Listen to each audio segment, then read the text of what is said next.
এইবার আমি তোর রূপ নিয়ে তোর বউয়ের সাথে টাকলু মাটুম নদীতে, তোর বউয়ের খাটের গদিতে।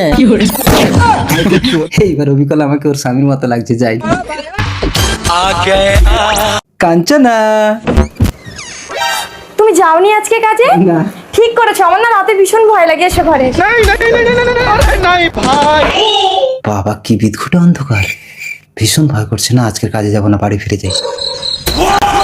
কতদিন একসাথে ঘুমাইনি বলো? চলো শোবো। কাঞ্চনা, কাঞ্চনা। কি ব্যাপার, আমার স্বামীর গলা পাচ্ছি? এই আজ অমাবস্যা, ভূতরা ওইরকম সেজে আসে, একদম দরজা খুলবে না। না না দাঁড়াও, দরজা খুলে ভূতের মাথায় ডান্ডা মেরে আজ ফাটিয়ে দেবো। কি হলো, মারছো কেন? না না তুমি ভূত। ভূত? ওটা কি? ওইটা তো মনে হচ্ছে ভূত। ওই আমি ভূত না, তুই ভূত। না তুই ভূত। দাঁড়া দাঁড়া, তোমরা ঝগড়া করো না। এই বোতলের মধ্যে তোমাদের দুজনের মধ্যে যে ঢুকতে পারবে সেই আমার আসল স্বামী। আর এইটুকু বোতলে আমি কি করে ঢুকবো? তাহলে তুমি আমার স্বামী না। কিন্তু ওই বোতলের মধ্যে আমি ঢুকে যেতে পারি। দাও বোতলটা দাও।